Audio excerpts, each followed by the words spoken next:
the chief executive of British Airway's owner, IAG, has said the airline may have to delay the return of more flights following the Prime Minister's statement.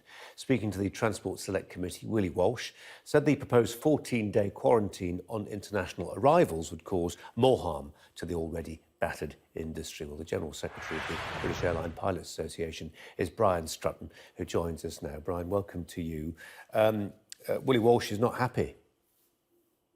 Well, he's not happy about this 14-day quarantine proposal from government. I don't think anybody in the aviation industry is happy about that. It's a real body blow to the industry, which is already reeling from the loss of revenues because nobody's flying at the moment. And we haven't seen the details of this proposal. We don't know why it's being introduced now, whereas it hasn't been up till now. Nobody knows how it's going to work. Nobody knows what other measures are going to be put in place. It's a real setback for an industry that was already struggling. Do you think it's possible that some of those other measures might not be used in combination with isolation, but maybe just used in their own right? So, for instance, reconfiguring the cabins so people are socially distanced, face masks, perhaps temperature checks. Well, I think there's a number of things being discussed, and we haven't had any of the detail of that shared with us. We've barely had a chance to even think about some of these ideas that the government's been floating. But the point is this.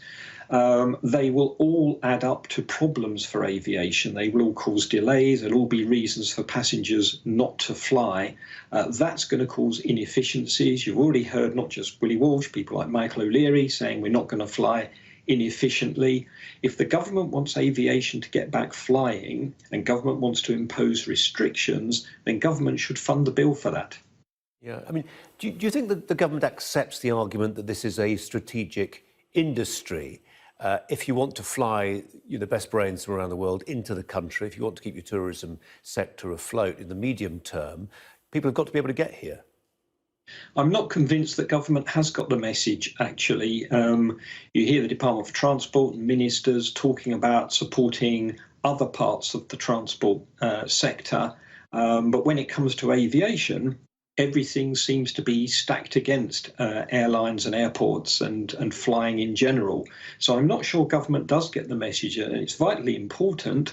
Half of our international trade in freight goes through airlines. Now, we fully pull out of Brexit at the end of this year.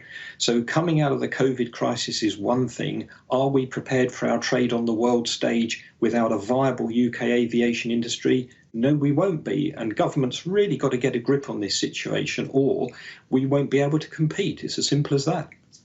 Brian, can you give us a sense of conversations perhaps you're having with your members, pilots who are looking at this landscape and thinking, actually, I'm not sure my career as a pilot has a long-term future. There are structural changes going on here in the very nature of international aviation, which will be perhaps see out my career. So it's time to look at something else. Yeah, so in the past couple of weeks, we've had announcements of 23,000 job losses in the aviation sector. BA's announced it wants to release 1,100 pilots. Virgin has announced a significant number as well. Ryanair talking about job losses, and so will other airlines as well. And yes, there will be pilots and also potential people who want to join the pilot profession who will be thinking, is this really for me? Because after all, to train to be a pilot, you have to invest £100,000 of your own money, no student loan, no other kind of support.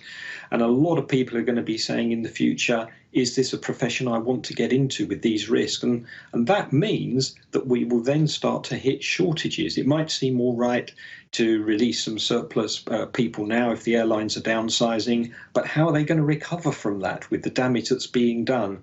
I think it's a very serious question indeed, and that's why I've been calling for government to lead an holistic approach for the whole industry to come out of this together in a way that suits aviation and the UK economy.